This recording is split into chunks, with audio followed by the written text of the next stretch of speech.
She was supposed to marry the man she loved. Instead, she became the wife of the most dangerous man in America and discovered that the worst moment of her life was exactly where her real story began. If you've made it this far, hit that like button and drop a comment with the city you're watching from. I want to see how far this story travels. Stay until the end. You won't see the twist coming. The flowers were white roses. Vivian had chosen them herself, 8 months ago, sitting across from a florist in a sunlit studio on the 4th floor of a building on Callaway Street, while Grant squeezed her hand and said, "Whatever you want, Viv, it's your day." She had believed him. She had believed all of it. The hand squeeze, the smile, the way he looked at her like she was something rare. She had been building this day in her mind since the morning he proposed on the rooftop of their apartment building, with a ring that was too small for her finger and a speech that was too short for the moment, and she had loved both of those things because they felt true. They felt like him. Now she stood at the entrance of the cathedral nave in a gown that had cost $4,000 and a veil that her mother had cried over, and the flowers at the altar were white roses, and the organ had stopped playing, and 312 people were turning in their pews to look at her with expressions she would spend years trying to forget. The maid of honor, Donna, appeared at her elbow. Her voice was barely above a breath. "He's gone, Viv." Vivian didn't move. She had heard. She had heard the words, processed them, understood them on a technical level, and yet her body had not yet decided what to do with the information. Her fingers were still wrapped around the bouquet. Her heels were still planted on the marble floor at the exact spot where she had paused, as per the wedding coordinator's instruction, to wait for the music cue that would begin her walk down the aisle. The music was not playing. Grant was not at the altar. 312 people were watching her stand at the edge of the aisle, like a woman who had just walked into a wall she hadn't seen. "There was a car," Dana said. "He left with..." "Vivian, I'm so sorry. He left with Serena Voss." Serena Voss, daughter of Senator Arthur Voss, whose approval ratings had climbed 14 points in the last quarter, and whose political future was being discussed on every cable network from here to Washington. Serena, who was 26 and had never needed to work a day in her life, and laughed at everything and understood instinctively how to make men feel important. Vivian had met her twice at charity events. She had a laugh like a bell and a handshake like a greeting card. "Okay," Vivian said. Dana stared at her. "Okay?" "I heard you." The problem with shock, Vivian had once read, was that it didn't feel the way people described it. It wasn't a numbness, it was a hyperclarity. Every detail sharpened to an almost unbearable precision. The particular yellow of the light through the cathedral windows, the sound of someone in the third pew whispering to someone else, the faint smell of the white roses and the candle wax, and the perfume she had put on 4 hours ago in the hotel bathroom while Dana drank mimosas and told her she looked extraordinary. She felt the weight of the bouquet in her hands. She felt the boning in the bodice of the gown pressing against her ribs every time she tried to breathe. She started walking, not toward the altar, away from it. Her heels clicked against the marble with a sound that was somehow the loudest thing she had ever heard, and the 312 people watched her move and nobody said a single word, and Vivian kept her chin level and her gaze fixed on the enormous doors at the far end of the nave, and she thought, very clearly, "I will not give them the cry.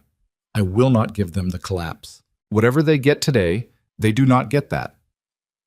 She was 15 feet from the doors when they opened. The light came in first.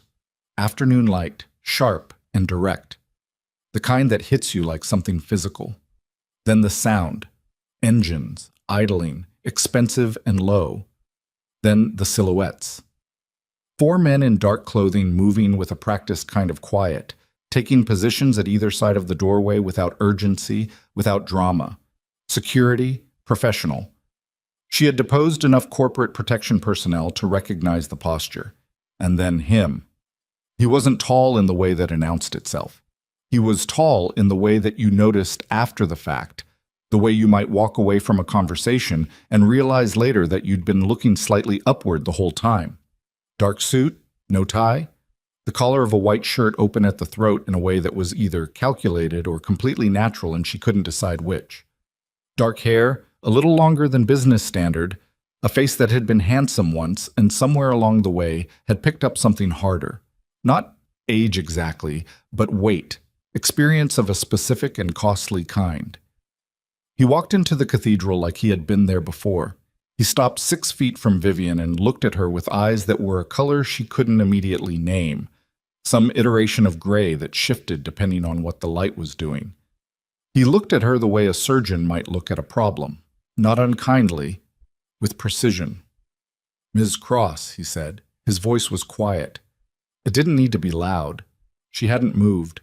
The bouquet was still in her hands. She was aware of the 312 people behind her, all of them completely silent now, in the particular frozen way of a crowd that understands it is witnessing something but cannot yet determine what. "I don't know you," Vivian said. "No," he agreed. "You don't. Then I'm going to need you to step aside." He didn't step aside. He reached into the interior pocket of his jacket and produced a card, held it toward her between 2 fingers. She looked at it for a moment before she took it. The card was heavy stock, cream-colored, nothing printed on it except a name in small raised letters. Lucienne Moretti. Vivian had been a corporate attorney for 11 years. She had worked in 3 cities, billed $400 an hour at her current firm, and in that time she had encountered a particular category of name. Names that operated in rooms before the person entered them. Names that came attached to specific kinds of silence. She had heard Lucienne Moretti's name exactly twice, from 2 different partners at her firm, both times in a context that ended with someone leaving the conversation to make a private call. She looked up from the card. "What do you want?" she said. "To make you an offer." He said it without preamble, without apology, without the particular careful softness that men used when they were trying to manage a woman they thought might break. He said it the way you stated a fact. "I need a wife. Before sunset tonight." The silence in the cathedral changed quality. She heard someone behind her shift in a pew. "Excuse me," Vivian said. "I'm aware of how that sounds." "I don't think you are." "Then let me be specific." He took 1 step closer, dropping his voice to something that was between them and no one else. "I have a contract that requires a legal spouse as signatory before 6 o'clock this evening. That contract determines the future of a significant number of people who depend on my family's operations. I don't have another option, and I'm out of time. You are a licensed attorney. You're already standing inside a wedding venue. You are wearing the dress." He paused. "And you were just publicly abandoned by a man who doesn't deserve 30 seconds of whatever you're feeling right now." Vivian looked at him for a long moment.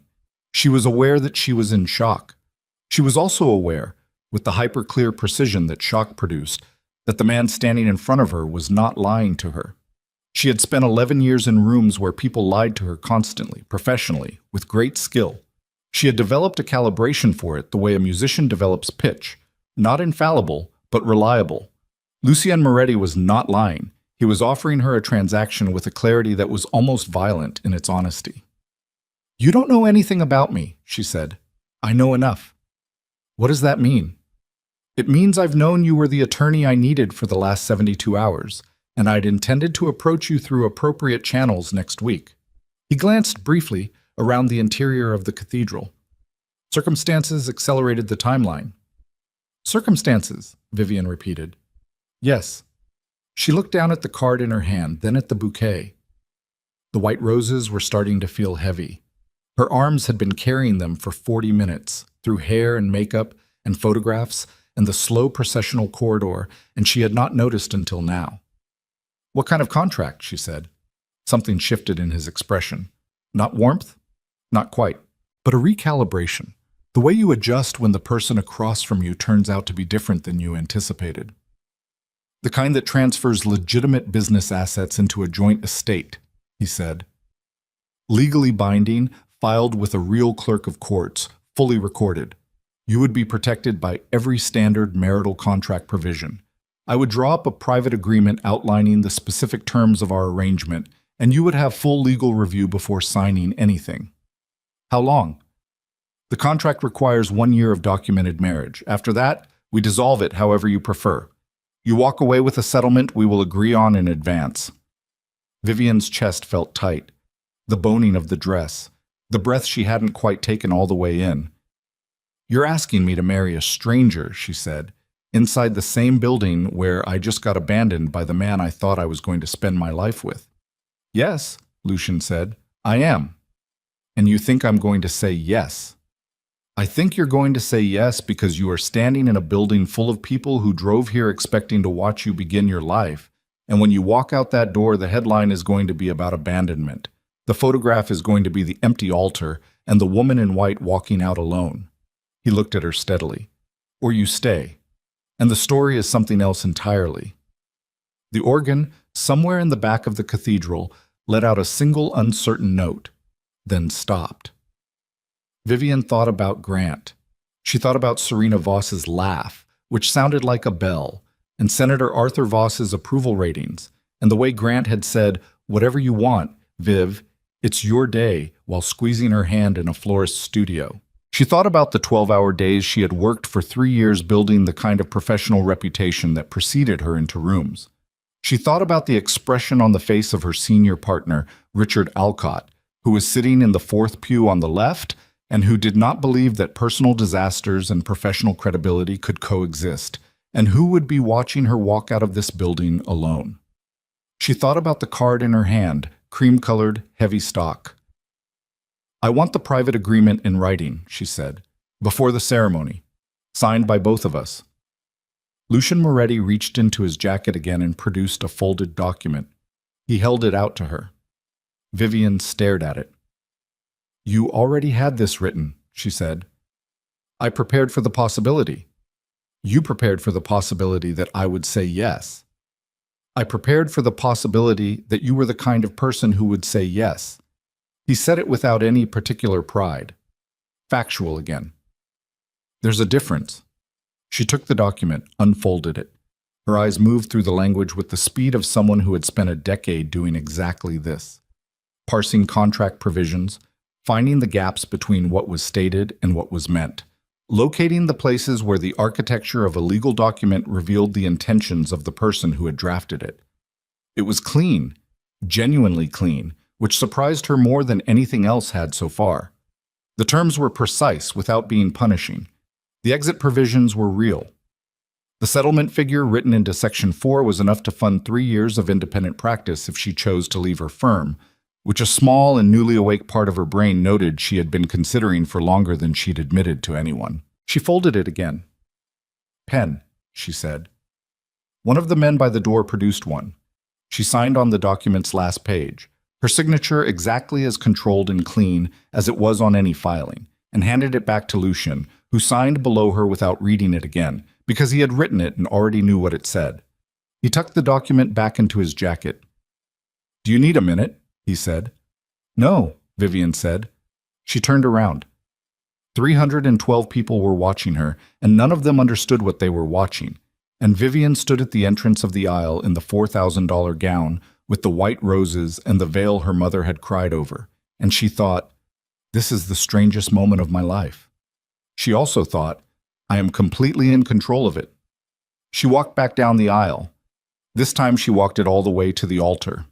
The ceremony was performed by the officiant who had been contracted for the original wedding and who, to his considerable professional credit, managed to conduct the entire proceeding with an expression that revealed absolutely nothing. The vows were the standard civil language. Lucian's voice was even throughout. Vivian's was steadier than she would have predicted. When it was over, Lucian's men began moving quietly through the cathedral. Not aggressively, but with the clear organizational purpose of people who were transitioning from one phase of an operation to the next. Dana appeared at Vivian's side again, her face a document of pure disbelief. Vivian, she said, what just happened? I got married, Vivian said. To who? Lucienne Moretti. Dana's mouth opened, then closed. Then she said, at a volume slightly above appropriate, Vivian Cross. That man is— I know what he is, Vivian said, or I know enough of it. That is not the same thing. No, Vivian agreed. It isn't. She looked at the altar. White roses. She had chosen them herself. And then she looked away, because there was no version of standing there and looking at them that ended well. The Moretti estate was 40 minutes from the cathedral, through city streets that the SUV convoy moved through with a practiced efficiency that Vivian would later understand was not unusual, but was tonight making her acutely aware that she was sitting in a vehicle flanked by 4 professional security personnel she had never met, in a wedding gown, next to a man whose last name generated a particular kind of silence in the offices of senior law partners. She had not cried. She was aware of this as a data point, the way you catalog information about yourself when you're not quite sure what's happening but need to maintain a coherent record. Lucian said nothing for the first 20 minutes. He looked out the window. His hands were folded in his lap. He had the quality, she noticed, of a person who was genuinely comfortable in silence, not performing composure, but actually possessing it, in the way that people who had endured specific kinds of difficulty sometimes did. "You should know," he said finally, without looking away from the window, "that my household staff will treat you with the same respect they give me. That's not a courtesy. It's an instruction I've already given." "When did you give that instruction?" "This afternoon." She looked at the side of his face. "You were that confident, I'd agree." "I was that thorough." A pause. "There's a difference.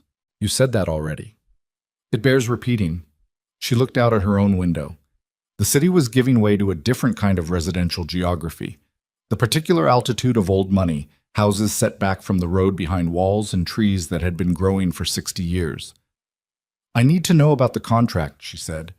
"The one that required a spouse. What exactly am I signing as co-signatory?" "A transfer of consolidated business assets into a joint estate structure. 11 separate properties and 3 operating companies currently held under a family trust." "And why does it require a married co-signatory?" There was a brief pause. Outside, a pair of stone gates appeared ahead of them, tall and unhurried, swinging open as the vehicle approached. "Because the original trust agreement was written by my grandfather," Lucian said, "and he believed that a man who hadn't built something worth protecting with another person hadn't earned the right to transfer it." He said this with a flatness that made it impossible to determine whether he found this absurd or whether some part of him respected it. "It's an antiquated condition. It's also legally binding and could not be removed without triggering a full trust dissolution." "So the entire empire," Vivian said, "is contingent on a marriage clause written by your grandfather." "The legitimate portion of it," he said. "Yes." The gates closed behind them. The house that appeared through the windshield was not what she had expected. Not a monument, not an assertion. It was large, substantial, but its architecture had the quality of something built to last rather than to impress, stone and glass that had been standing for 50 years and intended to stand for 50 more. The grounds were maintained without being performative. She looked at it and thought, involuntarily, of her father, who had believed that the most reliable indicator of a person's character was the way they treated things they didn't need to. Inside, a woman of 60 in a dark suit met them in the entrance hall. She had a face that offered nothing but professional acknowledgement and a bearing that said she had been doing exactly this for a very long time. "Mrs. Cecile Pradas," Lucian said. "She manages the household. She'll show you to your rooms and go through whatever you need." "Your rooms," Cecile said to Vivian with a slight emphasis on the plural, "are on the east wing. Mr. Moretti's are on the west." She said this as a statement rather than a reassurance. Vivian nodded. She looked at Lucien. He was already turning toward a corridor that led somewhere she couldn't see. "I'll need access to the trust documents," she said to his back. "All of them. The original filing, any amendments, and every subsidiary agreement." He stopped, turned, looked at her with an expression she couldn't entirely read, but that contained, somewhere in its structure, something that might have been approval. "I'll have them on your desk by morning," he said. He left. Vivian stood in the entrance hall of the Moretti estate in her wedding gown, holding the remnants of a white rose bouquet, in a house that did not belong to her, married to a man she did not know, and she thought, "I have made an enormous decision, and I do not fully understand yet whether it was the right one or the catastrophic one, and the terrifying thing is that those might not be different things." She followed Cecile toward the east wing. The room was larger than her apartment. That wasn't hyperbole. The furniture was dark wood, old and solid, the kind of quality that didn't announce itself. There was a desk by the window, which she immediately noted, and which immediately made the room feel more habitable. There were books on a shelf, not decorative books, actual books, with worn spines and pages that had been read. She sat on the edge of the bed still in the gown, because the zipper was in the back and she wasn't going to ask anyone to help her with it, and she looked at the room around her and tried to construct a rational accounting of the last 4 hours. She had been left at the altar by Grant Holloway, who she had loved for 3 years, who had apparently been conducting something with Serena Voss for long enough that he had made a decision about it today, of all days. In the 30 minutes between arriving at the cathedral and the moment when he should have been standing at the end of the aisle, watching her walk toward him. She had then married Lucien Moretti in the same ceremony, in front of the same 312 people. She pulled her phone from the small clutch she had inexplicably still been carrying and looked at the screen. 47 messages. Most of them names she recognized. She did not open any of them. There was one from a number she didn't have saved, sent 30 minutes ago. She opened it. The documents will be on your desk at 7 a.m. I've also had the kitchen stocked in case you haven't eaten. LM. She read it twice. Then she set the phone down on the bed beside her. The marriage had been completed. The contract was signed.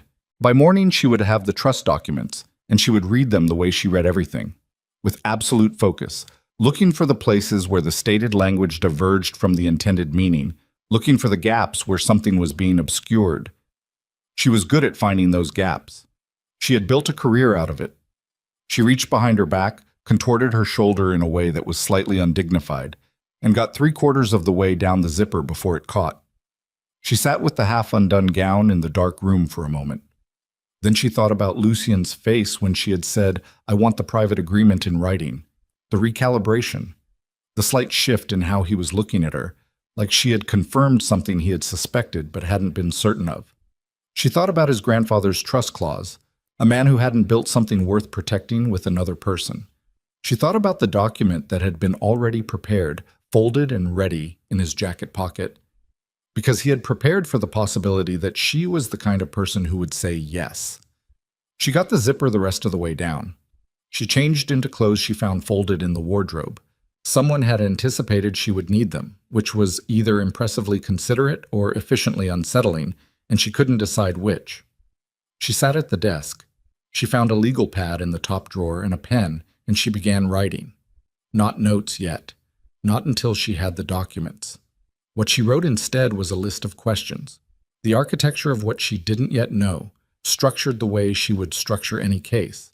What was the mechanism? What was the motive? What was the exposure? What was she not being told? She had been filling the 3rd page when she heard it, a sound from somewhere on the lower floor. Voices, low and taut, not quite an argument, but moving in that direction. She couldn't make out words. The house was old and the walls were thick, and whoever was speaking had the control of people accustomed to not being heard. She stopped writing, listened. The voices stopped. She looked at the page in front of her. Among the questions she had written was one she had returned to twice now, circled on the page in her precise handwriting. Why today? If the trust transfer had a deadline, what set that deadline? Who determined it, and when? Lucien had said the contract required execution before 6 o'clock. He had not said why the 6 o'clock mattered. She had not asked, because there had been no time and no privacy, but she was asking now in the dark and the quiet of the east wing while something unspoken moved through the lower floors of the house. She uncapped the pen. She added a new question at the bottom of the list, underlined it twice. Who else had a stake in that deadline? And what did they stand to gain if Lucien hadn't met it? She stared at the question for a long moment. Then she heard the sound again. Not voices this time. A door, somewhere below, closing with a particular kind of deliberateness, the kind that wasn't careless, the kind that was controlled, the kind that meant someone had been listening to make sure they weren't heard. The documents arrived at 6:53 in the morning. Vivian heard the knock before she heard anything else, which told her she hadn't actually slept, only moved in and out of something adjacent to it. A shallow, restless state where she was aware of the ceiling above her and the unfamiliar weight of the mattress beneath her and the sound of the house settling in the dark. She had been lying on top of the covers in her clothes since 2 in the morning. The legal pad on the desk with its 3 pages of questions, the pen uncapped beside it. She opened the door. A young man she hadn't seen before, 20 or so, dark jacket, careful posture, held a file box with both hands. Heavy. The kind of heavy that meant a lot of paper, a lot of years, a lot of accumulated decisions that someone had made and recorded and filed and now needed to be understood. Mr. Moretti said 7, Vivian said. Yes, ma'am, the young man said. He said to tell you he's aware it's early. She took the box. She had the first document open before she'd finished her coffee. The Moretti Family Trust had been established 41 years ago by a man named Carmine Moretti, Lucian's grandfather, in language that was florid and specific in equal measure. The kind of trust document drafted by a lawyer who had been paid very well to build something that would survive its creator. The core provisions were standard for estates of this complexity. The marriage clause was not. Vivian read it 3 times. The language was clear. Upon the death of the primary trustee, control of all consolidated assets passed to the named successor, Lucian Carmine Moretti, contingent upon the successor being legally married at the time of transfer, or becoming legally married within 1 calendar year of the primary trustee's death. If neither condition was met, the assets reverted to collective family management under a 9-member board of directors, to be named by the surviving senior family members. She set the page down. She picked up the next document, the primary trustee's death certificate, signed 11 months and 27 days ago. She sat very still for a moment. Lucienne had 3 days left. She got up, went to the window, looked out at the grounds in the early morning light. The grass was wet. Somewhere beyond the tree line, a bird was making a sound she didn't know the name of. She stood there for 60 seconds, running the arithmetic. 11 months and 27 days. He had known for almost a year that this deadline was coming. He had arrived at the cathedral yesterday prepared, document in hand. Having identified her as the attorney, he needed 72 hours in advance, intending to approach her through appropriate channels next week, which meant that for 11 months and 24 days, he had had another plan. She went back to the box. She found it on the 4th document, a partial agreement, unsigned, dated 8 months ago, between Lucian Moretti and a woman named Isabel Renard, described in the document's preamble as a business associate and family friend. The agreement had the same structure as her own contract, the same exit provisions, the same settlement language. It was unsigned because 8 months ago, someone had crossed through the signature line with a single horizontal mark and written 1 word in the margin. Withdrawn. Vivian looked at the word for a long time. Then she put the document back in the box, closed the lid, and went downstairs to find Lucian. He was in the room she would come to know as the study, not by the desk, but at the window, standing with a cup of coffee she suspected had gone cold, looking at the same wet grass she'd been looking at 20 minutes ago from 1 floor above. He was already dressed. He had the quality she was noticing of a man who didn't do mornings in halves. "Who is Isabel Renard?" Vivian said. He turned. His expression didn't change dramatically, but something in it registered. Recalibration again. She was starting to read his face the way she read documents, not for what was stated, but for the negative space. "Someone who changed her mind," he said. 8 months ago. "Yes." "Which means you had 8 months to find an alternative, and you arrived at my wedding with a pre-drafted contract 72 hours before the deadline." She kept her voice even. "I need to know what happened to the 8 months." He set the coffee cup down on the windowsill. "There were 2 other candidates," he said. "Both declined." Before or after they understood what they were agreeing to? After. She absorbed this. "So I was the 4th option." "You were the right option," he said. "The sequence doesn't change that." "It changes whether I can trust the completeness of what you've told me," she said, "which is directly relevant to my ability to do the legal work you apparently need me to do." He looked at her for a moment. Then he said, "Sit down." "I'm fine standing." "I know you are." He said it without impatience. "I'm asking anyway." She sat. He sat across from her, in one of 2 chairs arranged beside a low table, and she had the fleeting thought that this was the first time they had been physically level with each other. At the cathedral he had been standing, in the car she had been looking at his profile. At the entrance hall, he had already been turning away. He looked at her directly. Isabel was a family friend, he said. She understood the terms. She agreed. 8 months ago, 2 nights before she was going to sign, someone told her things about this family that frightened her enough to withdraw. A pause. I don't blame her for that. What did they tell her? That agreeing to this marriage would make her a target. Vivian kept her breathing controlled. A target for who? People inside this organization who would prefer the trust revert to collective management. He said it the way you said a fact you had lived with long enough that it no longer surprised you but hadn't stopped being true. If the trust reverts, a 9-member board assumes control. 4 of those seats are already committed to my Uncle Vittorio.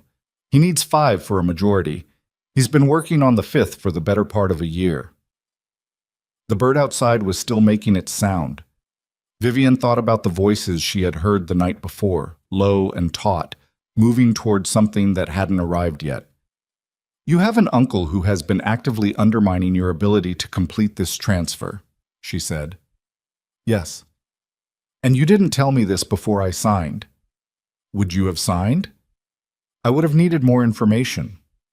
Which is why I didn't tell you before you signed, he said. Not unkindly, factual. She felt the heat of it. Not panic, something cleaner than panic, closer to the particular anger of a person who is very good at their work and has just discovered that the parameters of the work are different than represented. Lucien, she said. His name felt strange in her mouth. She had said it once at the ceremony and not since. If I am a potential target because of this marriage, I have a right to know the full scope of what I'm in the middle of. Yes, he said. You do. That's why I'm telling you now. You're telling me now because I found the Renard document. A beat. That's also true. She stood up. She wasn't storming out. She didn't do that. Had never done that. It was an inefficient expenditure of energy that accomplished nothing. But she needed to be upright. The chair had made her feel stationary in a way that wasn't useful right now. I want everything, she said. Every document related to your Uncle Vittorio. Every financial record, every organizational filing, every agreement he's made in the last 5 years that runs through any entity connected to this family. I want it on the desk in my room by this evening. Lucien looked at her. Something in his face shifted in a direction she couldn't categorize yet. That's a significant amount of material, he said. I'm a fast reader. He almost smiled. It didn't quite arrive, but it moved in that direction. I'll have it sent up by 4. 3, she said. And I want coffee that's actually hot. She left the room. She spent the rest of the morning going through the trust documents with the systematic focus that was the thing she was genuinely best at. Not brilliance exactly, though people use that word about her, but the particular combination of patience and aggression that made her able to stay inside a complex document until she found the thing that was hiding in it. There was always something hiding. In 11 years, she had never read a document this large that didn't contain at least one provision whose implications extended beyond what any single party had fully intended. She found it at 1147. It was a modification rider attached to the original trust document by a notarized addendum dated 19 years ago. The language modified the reversion clause in one specific way. In the event that the named successor's marriage was determined to have been entered into fraudulently, defined as a marriage contracted primarily for the purpose of satisfying the trust condition rather than as a genuine marital union, the reversion would trigger immediately, regardless of whether the legal deadline had been met. She read the clause 4 times. Then she read the definition of fraudulent again. Contracted primarily for the purpose of satisfying the trust condition rather than as a genuine marital union. She thought about the private agreement folded in Lucien's jacket. The explicit settlement terms, the documented exit provisions, the language that made entirely clear that both parties understood this to be a strategic arrangement rather than a genuine marriage. If anyone presented that document to a court, to the right judge, with the right argument, they could make a case that the marriage was fraudulent under the trust's own terms. They had signed a document that could be used to destroy everything it was meant to protect. She got up and went back downstairs. Lucien was in the study again, now actually at the desk, working through what looked like financial statements. He looked up when she came in. She set the writer clause on the desk in front of him, her finger on the relevant paragraph. He read it.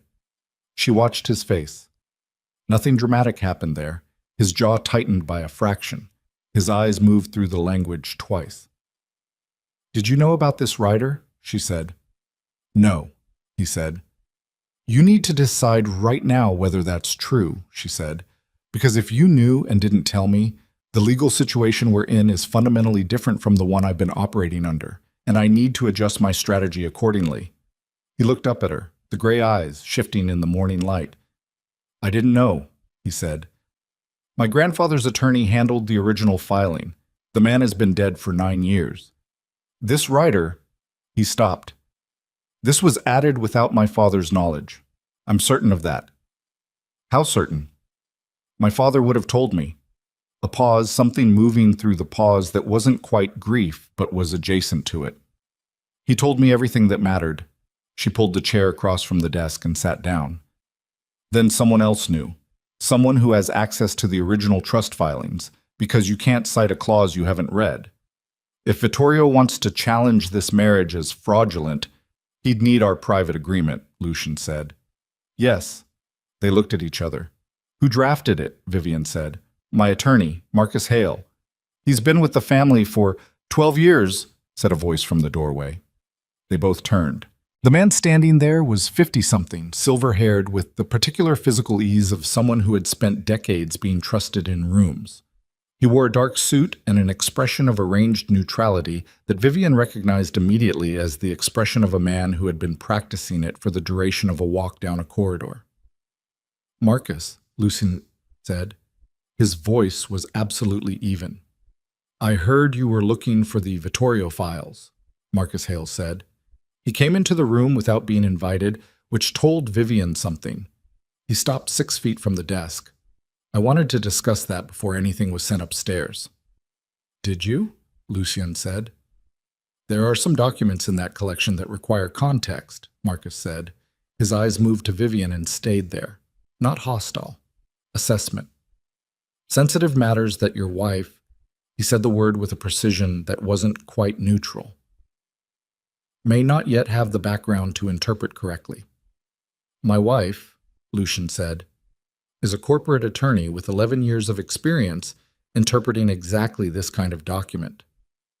"Of course," Marcus's expression didn't change. "I only meant that the family history involved is—" "Marcus," Lucian's voice dropped by exactly 1 register. "Did you draft the private agreement?" A pause. "I did," Marcus said, "as you asked me to." "Did you share it with anyone?" The room was very quiet. "I don't know what you mean," Marcus said. Vivian watched Lucian's hands on the desk. They were completely still.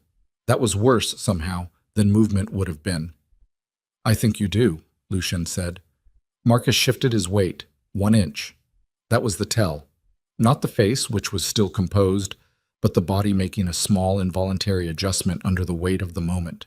"If there are concerns about confidentiality," Marcus began.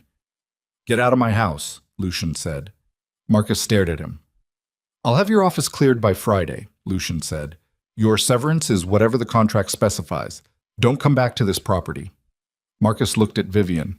Something passed through his expression, not guilt exactly, but the complicated expression of a man who had made a decision he had convinced himself was justified and was now watching the consequences of it begin to arrive.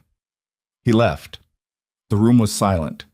Vivian looked at the desk, at the writer clause still sitting there, at the financial statements underneath it. "He told Vittorio about the private agreement," she said. "Yes."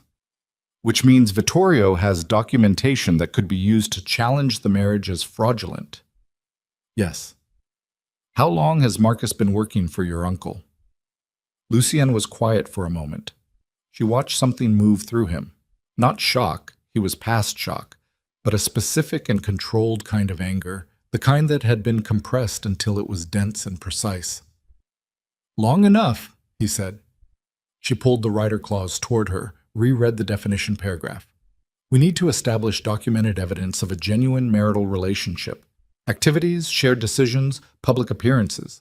A paper trail that a court would recognize as indicative of a real marriage rather than a contractual arrangement. I understand what that means, Lucienne said. It means we have to perform this marriage, she said, convincingly, to everyone. Yes, including people inside this house who may be reporting to your uncle. He looked at her steadily. Yes, that's an uncomfortable position. Welcome to my last 11 months, he said. Outside the window, she saw a car she didn't recognize moving slowly along the private road that curved away from the estate toward the main gate. It moved at the pace of someone who wasn't in a hurry, the pace of someone looking. Who knows about this property's security layout, she said. Lucian followed her gaze to the window. His expression changed. He stood up. The car had stopped.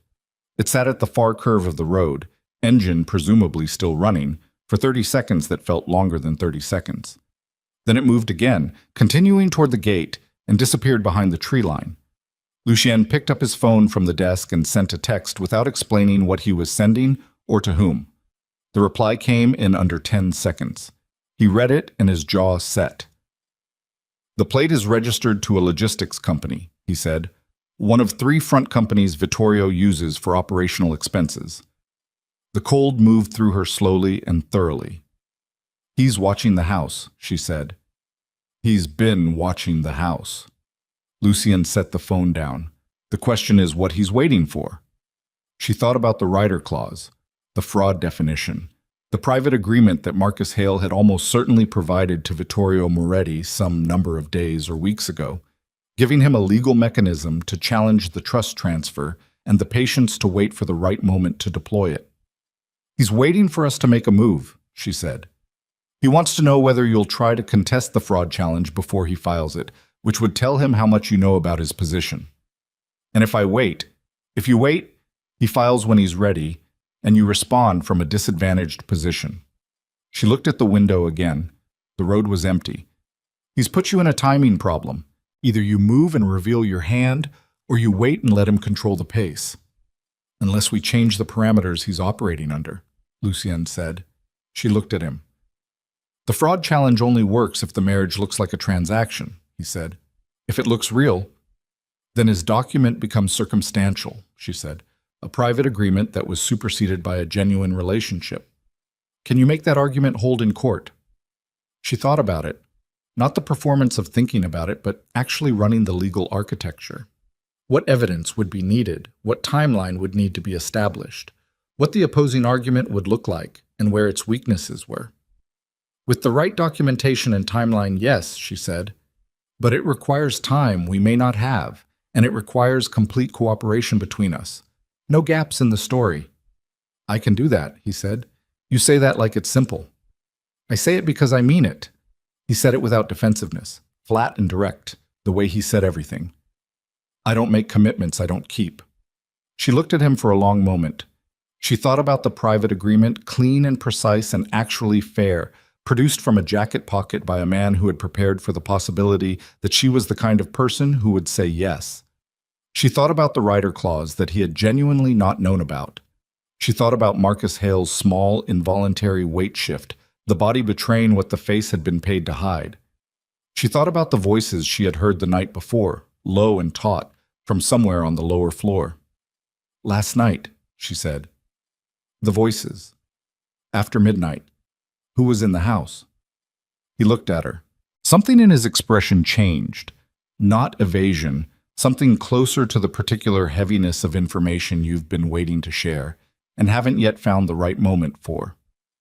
Vivian, he said, then stopped. It was the first time he had used her first name.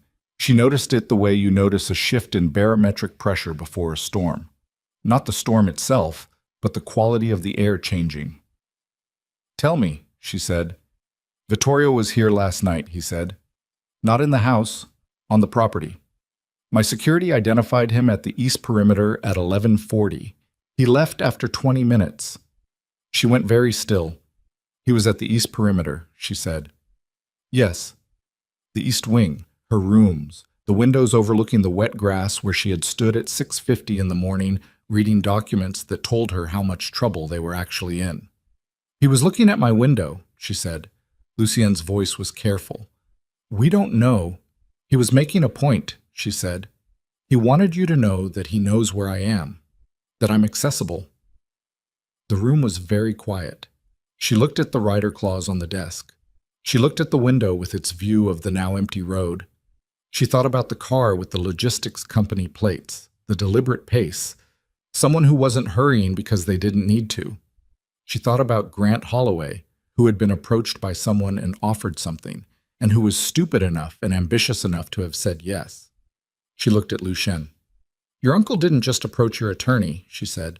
He's building a coordinated position, legal challenge, physical surveillance, probably political pressure somewhere in the chain. This isn't a coup attempt. This is a siege. She picked up the rider clause. And the man who left me at the altar this morning is somewhere in this city thinking he made a smart decision, and your uncle knows that too. Lucien went still in a way that was different from his usual stillness. Grant Holloway, he said slowly. Serena Voss, Vivian said, daughter of a senator, someone who could apply regulatory pressure to your legitimate business operations if the right person asked. She felt the shape of it assembling in her head, not complete yet, not with enough evidence to be certain, but structurally coherent in the way that true things are when you find them. Vittorio didn't just plan for you to miss the deadline. He planned for what came after. He needed your legal position weakened, your personal life destabilized, and external political pressure available as a secondary lever. Lucien was looking at her with an expression she had not seen on his face before. Grant leaving me at the altar wasn't an accident, she said. Someone helped him make that decision. The words sat between them. Outside, beyond the tree line, a second car had appeared on the road. Different from the first, moving at normal speed, nothing unusual about it, but she watched it until it was gone. I need to make a call, she said. She was already moving toward the door. My investigator. I've used her for 6 years. She's the best I know, and she's discreet. She stopped at the doorway. And I need you to understand something, Lucien. If Grant Holloway was recruited to destabilize my life as part of your uncle's strategy, then I am not collateral damage in your family's war. She looked at him directly. I am a principal, and I intend to act like one. He looked at her for a long moment. Then he said quietly, I know. She left. She was on the phone with her investigator, Dara Finch, within 4 minutes, standing at the window of the east wing with the door locked, her voice low and precise, giving Dara the names: Vittorio Moretti, Marcus Hale, Serena Voss, Senator Arthur Voss, the logistics company, the car plate, and the framework of what she needed, which was financial connections, communication records, any documentation of contact between Grant Holloway and anyone in Vittorio's orbit in the last 12 months. Dara asked no unnecessary questions. That was why Vivian had used her for 6 years. She hung up, stood at the window. The grounds were empty and golden in the afternoon light and extremely beautiful in the specific way of things that contained something dangerous beneath the surface. Her phone buzzed, a number she didn't recognize. She answered. The voice on the other end was male, older, unhurried. Mrs. Moretti, the voice said, I hope you're settling in comfortably. Her hand tightened on the phone. I think you have the wrong number, she said. I don't think so, the voice said pleasantly. My name is Vittorio. I'm your husband's uncle, and I'd very much like to meet you before this gets any more complicated than it needs to be. She said nothing. I have something that belongs to your father, Vittorio said. Something he left in our family's keeping a very long time ago. I think you'd want to know about it. A pause, perfectly calibrated. I think it would change how you understand everything that's happened to you in the last 24 hours. The afternoon light through the window was warm and clear. Vivian's father, Nathaniel Cross, had been dead for 7 years. He had been a careful man, a private man, a man who had built walls between the compartments of his life with the kind of precision that she had always assumed was temperament. She was only now beginning to wonder if it had been something else. Where? She said. Vittorio told her. She hung up, stood at the window for a moment with the phone in her hand and the afternoon light on the glass, and the shape of a decision assembling itself in her chest with the particular weight of something that cannot be unmade once it's made. She could tell Lucien. She should tell Lucien. That was the rational choice, the legally sound choice, the choice consistent with the position she had articulated 40 minutes ago about being a principal rather than collateral damage. She picked up her jacket from the chair. She thought about her father's face, the specific quality of his silences, which she had understood as privacy and was now reconsidering as something that might have been protection. She put on the jacket. She did not tell Lucien. She went downstairs through the east corridor, out the side entrance that Cecile had shown her that morning as the path to the garden, and she walked across the wet grass toward the car that Dara Finch had arranged to be waiting at the service gate within 12 minutes of her call. Because Dara was exactly that good, and because Vivian had asked for it before she'd fully known she would need it, the way you sometimes know things before you're willing to say them out loud. She got in the car. The driver asked no questions. She looked straight ahead through the windshield as the gate closed behind them, and she thought about her father, and about Lucien's face when he had said, "I didn't know," the specific quality of that truth, which she had believed and still believed, and which now existed alongside the new and destabilizing possibility that the man she had married 3 days ago was connected to her father's hidden life in ways that neither of them yet understood. The city opened up around the car, ordinary and indifferent, traffic and storefronts and late afternoon light falling across everything without preference. Her phone buzzed. Lucien. She looked at the screen for 4 seconds. She did not answer. Whatever Vittorio Moretti had of her father's, whatever her father had left inside this family's keeping, deliberately or otherwise, she was going to look at it with her own eyes before anyone else told her what it meant. She owed her father that much. She owed herself the truth. The address Vittorio had given her was a private dining room on the 14th floor of a building in the financial district that presented itself, on its lobby directory, as a real estate consulting firm. The elevator required a key card she hadn't been given. A man was waiting for her at the lobby level, young, neutral-faced, the kind of professional and visible that cost money to maintain, and he used his own card without speaking and rode up beside her in a silence that was meant to feel controlled and succeeded. The room was small and very quiet. 1 table, 2 chairs, a window that looked out over the city from a height that made everything below look like a model of itself, precise and bloodless and arranged. There were no other people in the room except Vittorio Moretti, who was already seated, already poured, a glass of water in front of him, and a manila envelope on the table beside it. He was older than she had constructed him from context. 70, maybe, with the kind of physical presence that age hadn't diminished so much as concentrated. A heaviness around the jaw, gray at the temples, eyes that were a darker version of Lucien's and held a completely different quality of attention. Where Lucien's gaze was precise, analytical, the gaze of a man calculating variables, Vittorio's was patient, the gaze of a man who had already done the calculating and was now simply waiting for the world to catch up. "Sit down, Mrs. Moretti," he said. She sat.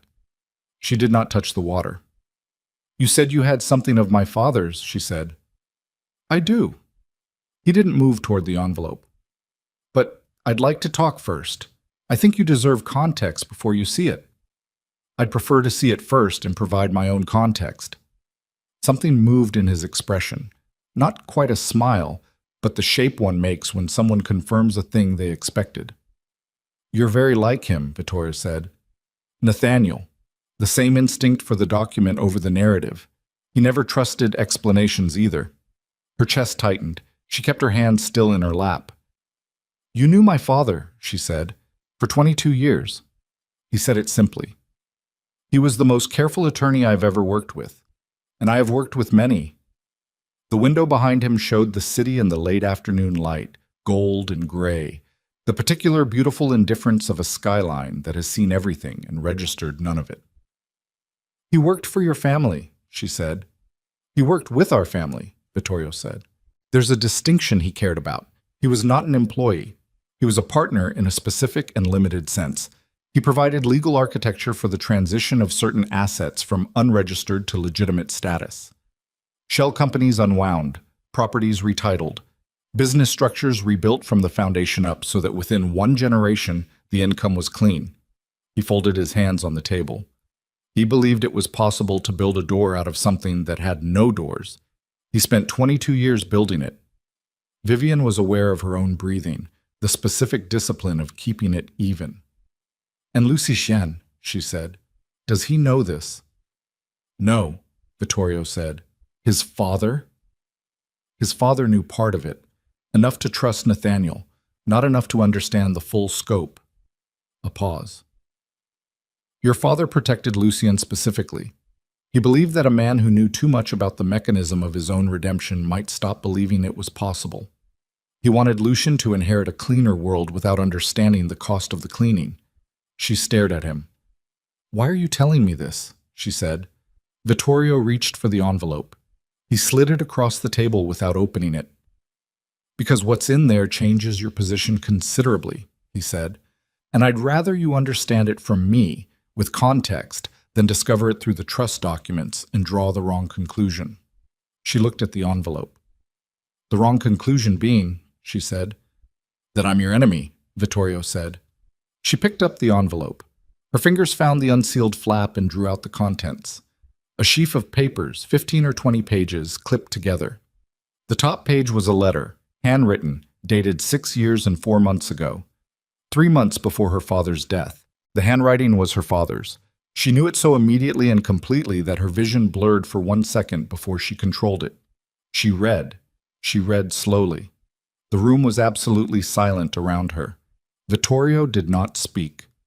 The city outside the window did its indifferent golden thing in the late afternoon light, and Vivian Cross read her dead father's handwriting for the first time in 6 years. The letter was addressed to Vittorio. It laid out, in the precise and structured language that her father had used for everything, a contingency plan.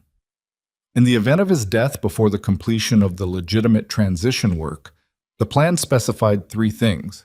First, that all documentation of his involvement with the Moretti family was to be sealed and held by Vittorio personally, not filed, not disclosed. Second, that a specific set of authenticated records that could be used to reconstruct the entire paper trail of the transition work and establish its legal legitimacy, was to be held in trust until such time as Lucien Moretti completed the trust transfer and assumed confirmed control of the family's consolidated assets. And third, that under no circumstances was Vivian Cross to be informed of her father's involvement until she had independently chosen to enter the orbit of the Moretti family, because a choice made without that knowledge was the only choice that could be trusted to be genuinely hers. She set the letter down on the table. She looked at Vittorio. He knew, she said. He knew I might end up here. He believed you might, Vittorio said carefully. He didn't engineer it. He prepared for it. There's a difference, she said. Yes. I've been hearing that a lot. Her voice was even. She was aware that it was even, and that keeping it even was costing her something she would need to account for later. He wanted you to have a choice, Vittorio said. He spent 22 years building a legal exit from this world, and he wanted his daughter to walk through it freely, not because she was born into it, or because someone arranged it. Instead, I walked through it because my fiancé left me at the altar, she said. Vittorio was quiet for a moment. Grant Holloway, he said then. And there was something in the way he said it, a specific flatness, like a word being placed very carefully. She went still. You know Grant, she said. I introduced Grant Holloway to Serena Voss, Vittorio said.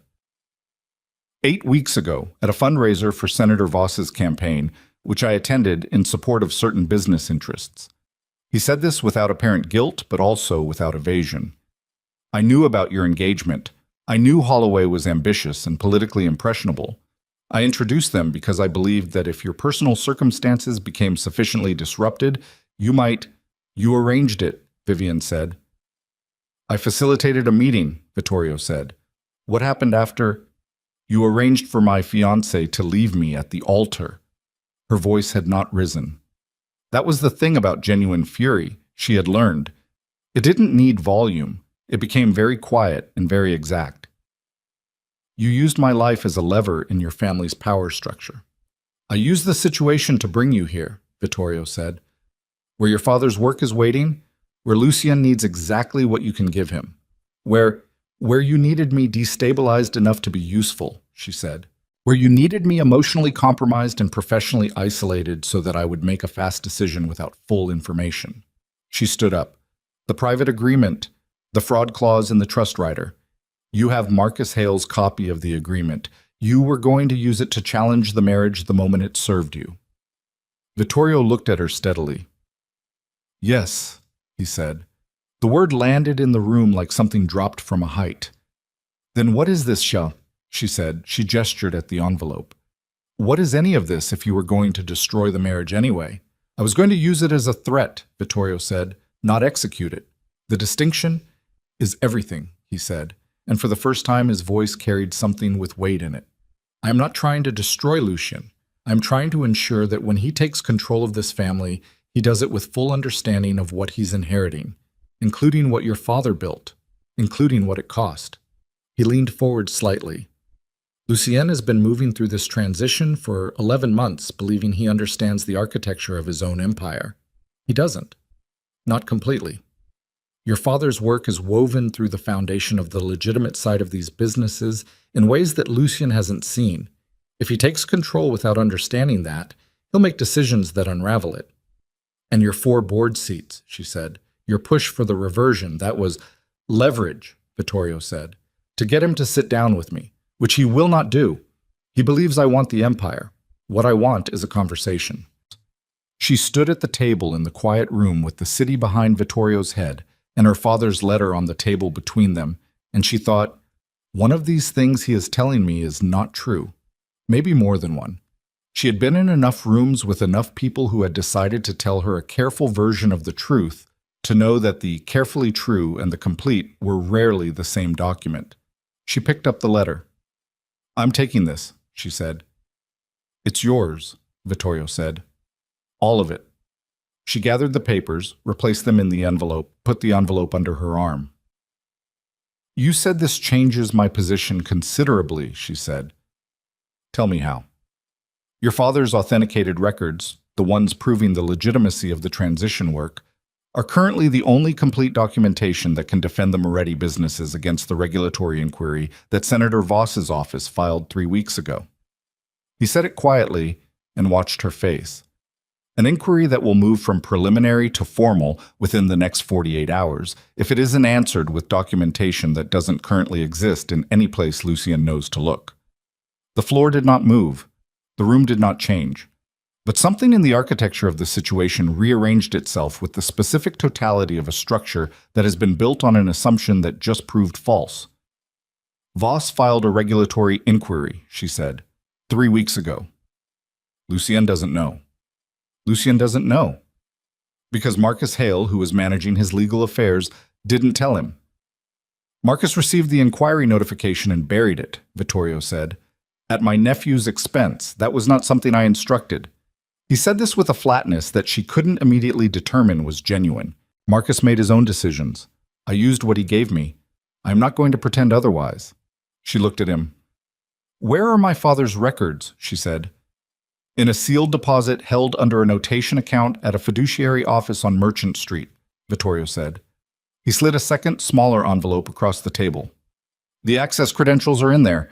You are listed as the authorized party. You have been listed as the authorized party since the day your father filed the notation 6 years ago. She picked up the second envelope. She did not open it. You have 48 hours, Vittorio said. After that, the inquiry becomes formal and the documentation window closes. She put the second envelope inside the first. She walked to the door. Mrs. Moretti, Vittorio said. She stopped. Did not turn. I'm sorry about the wedding, he said. Genuinely. That was a cruelty I convinced myself was a means to an end. I have a talent for that kind of convincing. A pause. Your father had none of it. He was a better man than most of us in this world deserve. She stood at the door for 1 second. Then she left.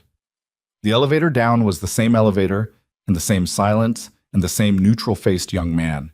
And Vivian stood in it with the envelope under her arm and 48 hours dissolving from the moment she'd received them. And she thought about her father, who had spent 22 years building a door out of something that had no doors, and who had died without telling her any of it, and who had somehow, in the meticulous and private way of everything he did, left her name on an account that meant he had always known she might need to walk through it herself. She got into the car. The driver didn't speak. She called Lucien. He answered on the first ring. "Where are you?" he said. Not angry. Something underneath anger that was worse, the voice of a man who has been holding a controlled position for a very long time and is close to the limit of it. "On my way back," she said. "I need you to clear the East Study. No staff, no one in or adjacent." A pause. "What happened?" he said. "A great number of things," she said. "Some of them involve your uncle. Some of them involve my father. And one of them involves a regulatory inquiry that was filed against your businesses 3 weeks ago that you don't know about because Marcus Hale buried the notification." The silence on the phone was the particular silence of a man receiving multiple critical pieces of information simultaneously and processing them with the speed of someone who has trained himself never to react before he understands. "The inquiry," he said. "Which entity?" "All of them," she said. "The entire consolidated portfolio." Another silence. "How long do we have?" he said. 48 hours before it goes formal," she said. "I have the documentation that can answer it. But Lucien—" She stopped. The car was moving through the city, ordinary and indifferent, and she held the envelope with her father's handwriting inside it, and she said, "There are things in what I'm bringing you that are going to be difficult to hear, about this family, about mine." She paused. "I need you to hear all of it before you decide anything." "I'll hear it," he said. "I mean all of it, without deciding before I'm finished." "Vivian," his voice was quiet. "I'll hear it." She hung up. The fiduciary office on Merchant Street closed at 6. It was currently 5:12. She told the driver to change course. He changed course without comment, because people who drove for the Moretti family had apparently been selected in part for their ability to redirect without drama. The fiduciary office was a narrow building between two larger ones, the kind of place that existed in the financial district's institutional memory rather than its visible landscape, unremarkable in every external way, which was presumably the point. Inside, a woman at the desk asked for identification. Vivian produced it. The woman cross-referenced the notation account number from the credentials in the envelope, disappeared into a back room, and returned 4 minutes later with a flat archival box sealed with a dated closure strip. The strip date was 6 years and 3 months ago, 2 weeks before her father died. She signed for it. She carried it to the car. She sat in the back seat with the archival box on her lap and the manila envelope beside her, and 47 minutes left before she reached the estate, and she opened the box. The records were exactly what Vittorio had described, a complete authenticated paper trail of 22 years of legal transition work, every shell company unwound and documented, every asset retitled with supporting evidence, every business structure rebuilt and certified. The work was extraordinary. It was the most comprehensive single-handed legal architecture she had ever seen, and she had seen the work of attorneys who billed $1,000 an hour and had teams of 12. Her father had done this alone. She turned pages in the moving car, the city sliding past the windows, and she read her father's work for the first time, and it was exactly the way he had talked. Precise, thorough, built to last rather than to impress. The kind of legal construction that was meant to be invisible precisely because it worked.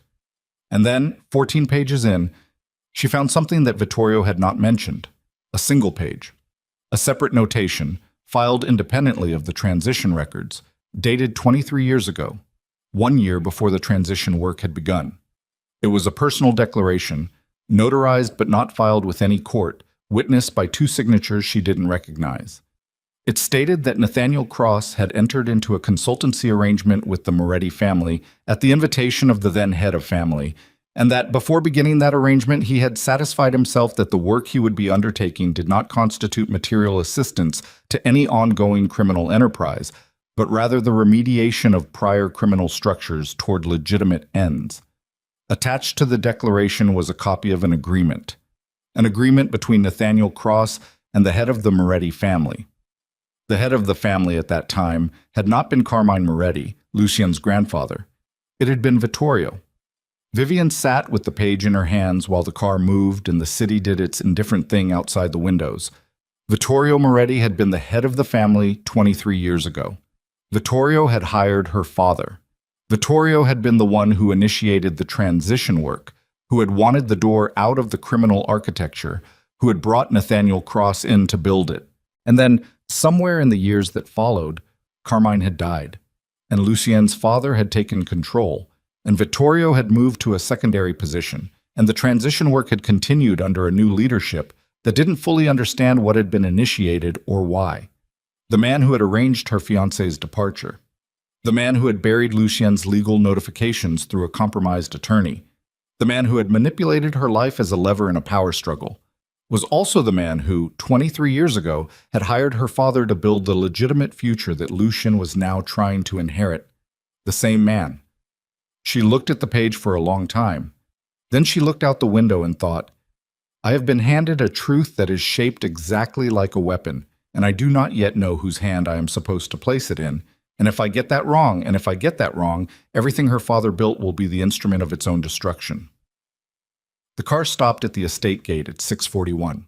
Vivian carried the archival box through the side entrance, through the east corridor, up the stairs, and did not stop moving until she was in the east study with the door closed and the latch turned.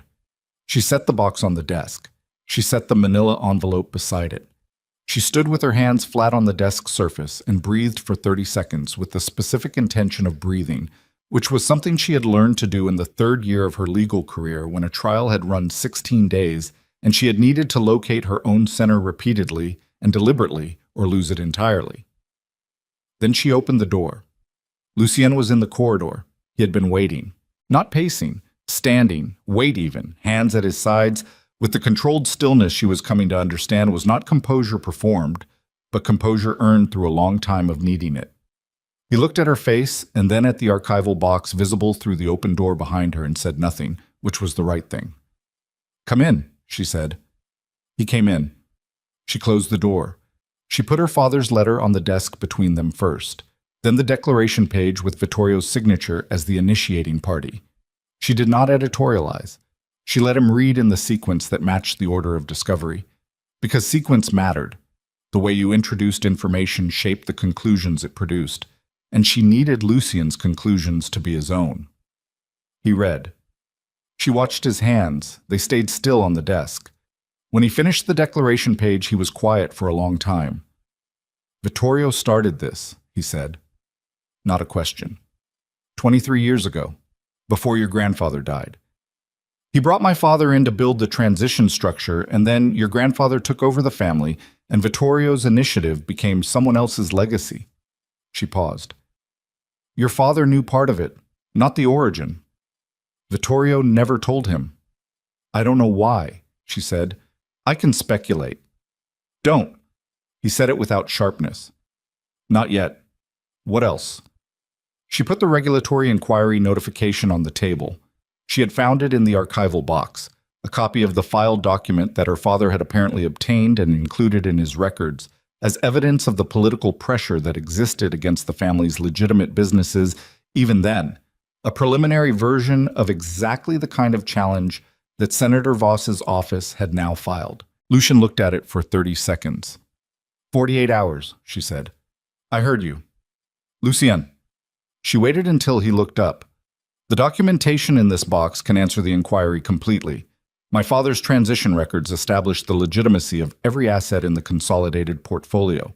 If I file a legal response using these records, the inquiry collapses. She paused. But to file them, I have to disclose their source.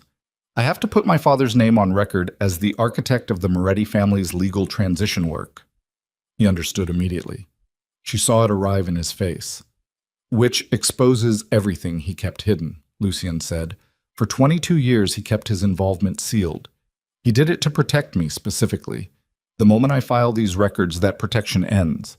Anyone who wants to damage my professional reputation, or my father's, has a documented connection between the Cross family and the Moretti organization. She said it flat and clean. I need you to understand that before I do it. This isn't only your decision.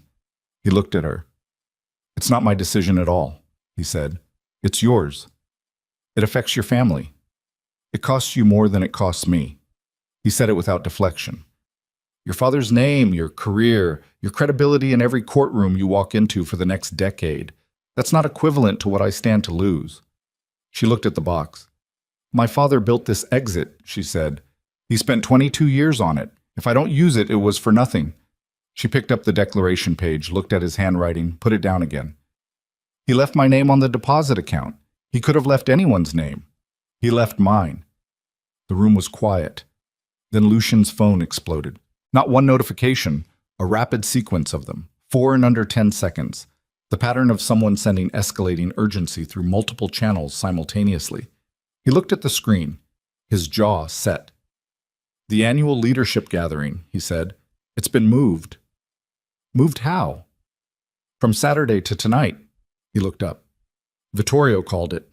"Every major figure in the organization has been summoned to the main house for an emergency session in..." He checked the time. 90 minutes. She felt the cold move through her chest. "He's accelerating," she said. "He knows about the inquiry deadline. He knows that if he can get the leadership to vote for reversion before you file the documentation, it doesn't matter what the records say. The trust structure will already have been dissolved."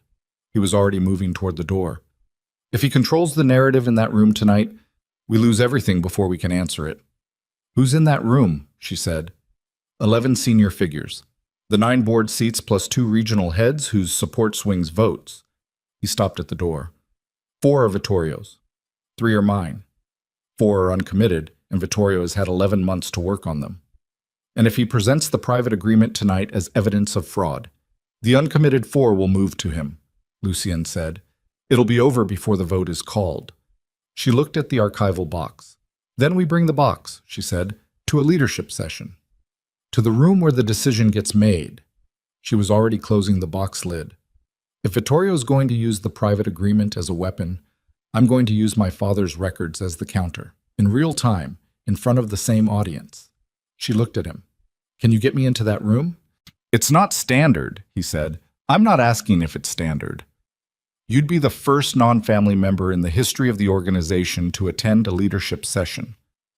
"I'm your wife," she said, "legally and on the record, and I am the authorized custodian of the documentation that determines whether this family survives the next 48 hours.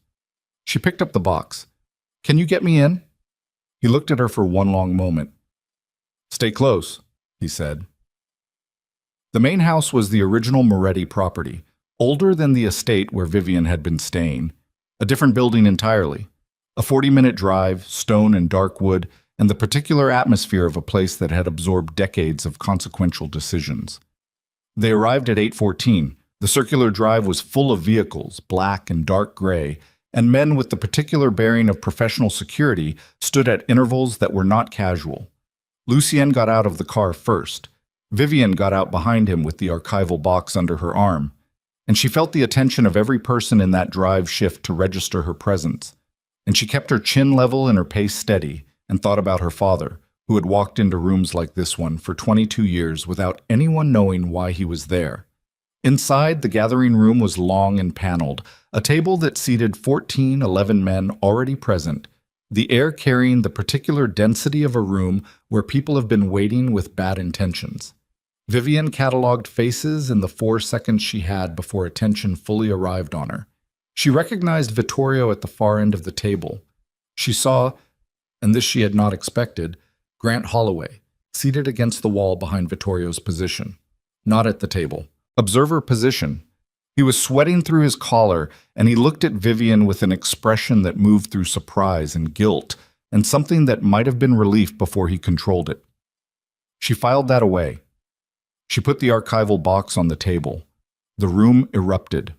Not physically. No one stood, no one raised a voice in the first moment, but the quality of the air changed with a totality that was nearly physical. 11 men recalibrating simultaneously, and Vittorio at the far end looked at Vivian and then at Lucien with an expression that was the first genuinely uncontrolled thing she had seen on his face. "This session," said one of the men at the table, heavy-set, 60s, a voice that had authority in it from long practice, "is for family." "My wife is family," Lucien said.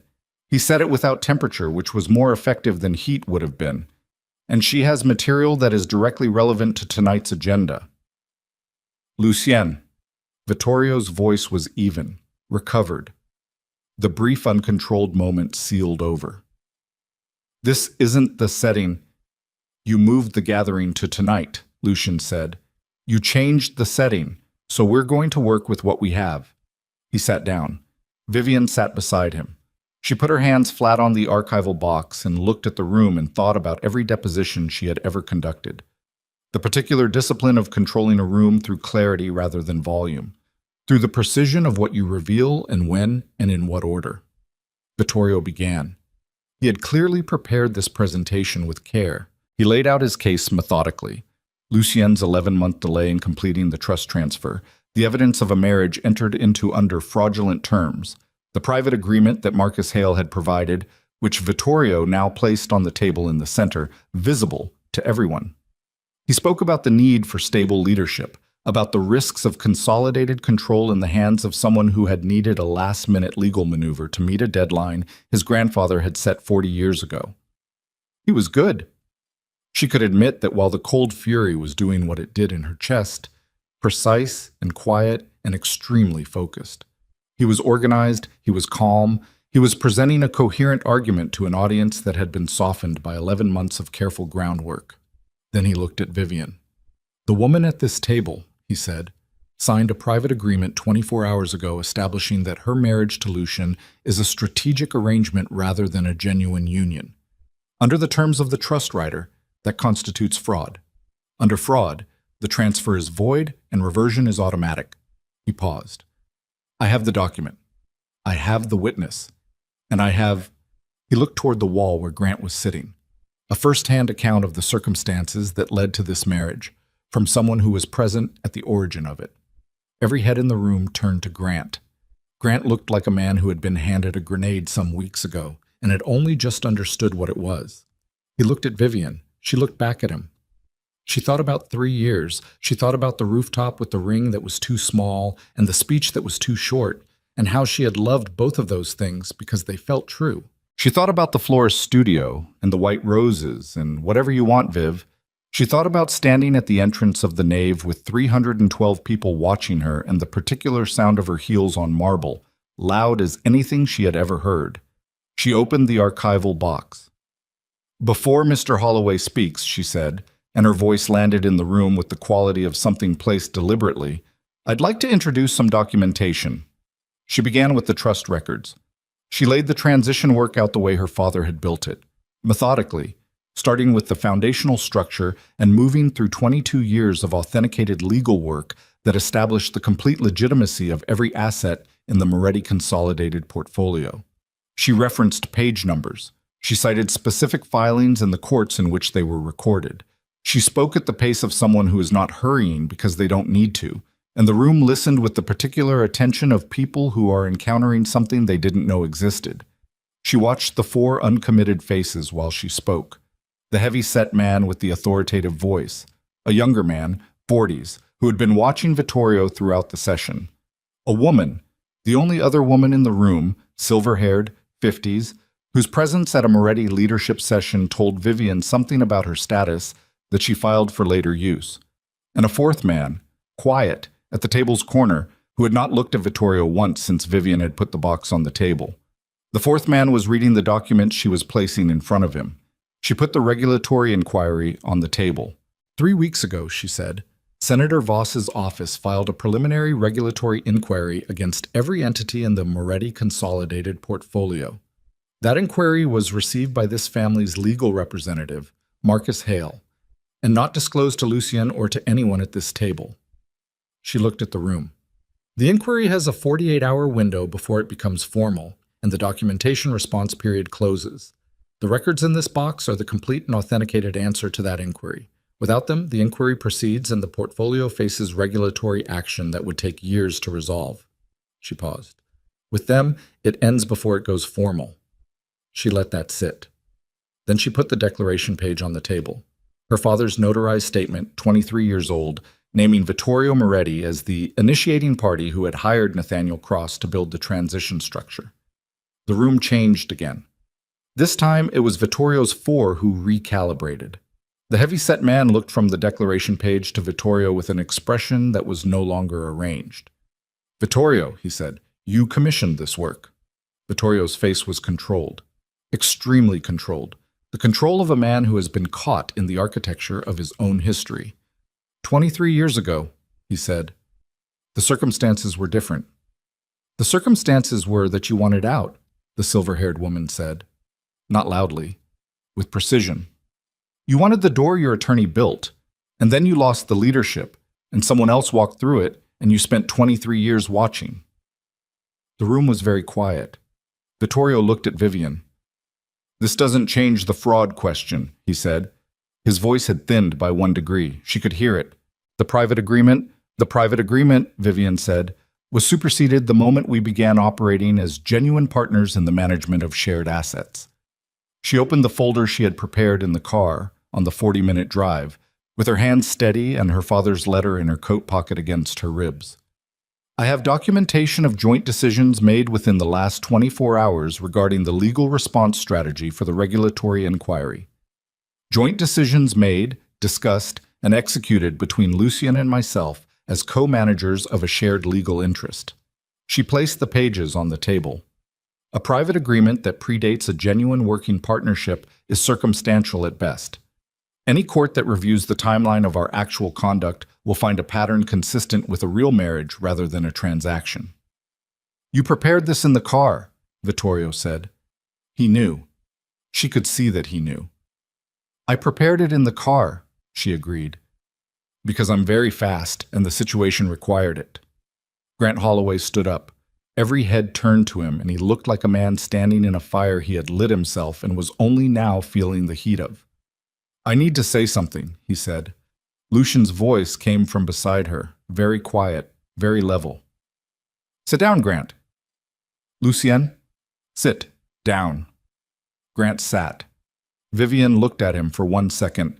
He looked back at her with the expression of a man who wanted to apologize and knew that the time for that was not now, and possibly not ever, and was only beginning to understand what the cost of his choices actually looked like. She looked away. The heavy-set man at the table, she had placed him now as Dominic Farr, regional head, 30 years in the organization, whose opinion carried weight with 3 of the 4 uncommitted votes, put his hand flat on the transition records in front of him. "This documentation," he said, "it's complete." "Fully authenticated," Vivian said, "notarized at every stage, admissible in any federal court in this country. And the inquiry response can be filed before the window closes. I'll file it personally." She paused. "If the transfer proceeds." Farr looked at Lucien, not at Vittorio, at Lucien. "The marriage," he said, "the fraud question." "Is not a question," Vivian said. "It's a document that Vittorio's compromised attorney provided to him in violation of attorney-client privilege. That document is the only basis for the fraud challenge. Any legal challenge built on privileged material obtained through a breach of fiduciary duty is inadmissible." She had been building to that for the last 4 minutes, and she watched it land in the room the way you watch a structural calculation prove out. Not with drama, but with the specific satisfaction of a load-bearing element doing exactly what it was designed to do. Vittorio's second ally at the table, the man who had been watching him throughout, looked at the declaration page and then at Vittorio and then looked away from both. That was the third vote moving. Then the door opened. Dara Finch stood in the doorway with the particular expression of a person who has been very busy and has something to show for it. Behind her, a man Vivian didn't recognize, 50s, gray suit, carrying a document case with a federal insignia on the closure clasp. Vivian had not expected this. Dara crossed to Vivian's side of the table and placed a folder in front of her without speaking. Vivian opened it. Inside were bank transfer records, communication logs, and a signed statement. The transfers were between a numbered account registered to Vittorio's logistics company and an account held in the name of Grant Holloway, beginning 11 months ago and totaling 6 separate payments over 8 months, payments for services rendered. The services were not specified in the transfers. The signed statement was from Marcus Hale. He had apparently decided somewhere in the hours since Lucien had asked him to leave the estate that getting ahead of what was coming was preferable to waiting for it to arrive. The statement detailed every communication between Marcus and Vittorio over the past 11 months. Every document passed, every notification buried. And the part that Vivian read twice, a specific meeting 9 months ago, at which Vittorio had asked Marcus to identify the most vulnerable point in Lucian's personal life and advise on how to destabilize it. Marcus had identified Vivian, not as a target, as a resource. He had told Vittorio that Lucian had identified Vivian Cross as his ideal legal spouse months before the deadline, and that if Vivian's personal circumstances could be disrupted sufficiently, she might be available as a willing party in a compressed timeline. Which meant Vittorio had arranged Grant's departure not to hurt Vivian, but to create the specific conditions under which Vivian would agree to marry Lucian fast enough to complete the transfer. He had engineered their marriage. The marriage he was now claiming was fraudulent. She put the folder on the table, open, facing the room. "The man who is arguing that this marriage is fraudulent," she said, and her voice was so quiet that the room leaned slightly toward it, "is the same man who arranged the circumstances that produced it." She looked at Vittorio. "The payments to Grant Holloway, the targeting of my engagement, the compressed timeline. That was you." She let a beat pass. "You built this marriage and now you're calling it fake." The room was completely still. Vittorio looked at her. For the first time since she had walked into this room, she could not read his expression. It was not the controlled neutrality of earlier, and it was not the brief, unguarded moment when she had first appeared. It was something she hadn't seen from him, a complex and unresolved expression, like a man looking at a version of events that is accurate, and that he simultaneously regrets and cannot quite bring himself to fully disown. "The transfer," Dominic Farr said. He was looking at Lucian. "Call it." Vittorio's remaining ally pushed back from the table by a fraction. Lucien looked at Vivian. She gave him the smallest nod. He looked at the room. 11 faces, and most of them had already moved, and the ones that hadn't were no longer looking at Vittorio. "I'm calling for the vote," Lucien said. Vittorio stood up. "This isn't finished," he said. His voice had the quality of something stripped of its outer layer. Not a threat, not quite, but the voice of a man who still believes he has ground to stand on and is not yet willing to leave it. The inquiry, the records, the statement from Hale. None of this addresses what I've been trying to say for 11 months. He looked at Lucien directly. Not at Vivian, not at the room, at Lucien. "You don't know what this family cost. You've been protected from the cost your entire life. You're the one who hired my wife's father 23 years ago because you wanted out," Lucien said. His voice was very quiet. "And then you lost the leadership, and you decided that if you couldn't lead the exit, you'd blow up the door instead." The room did not breathe. Vittorio stood at the far end of the table with 23 years of something on his face, and Vivian looked at him and thought about the man who had told her he was sorry about the wedding, genuinely. That had been true.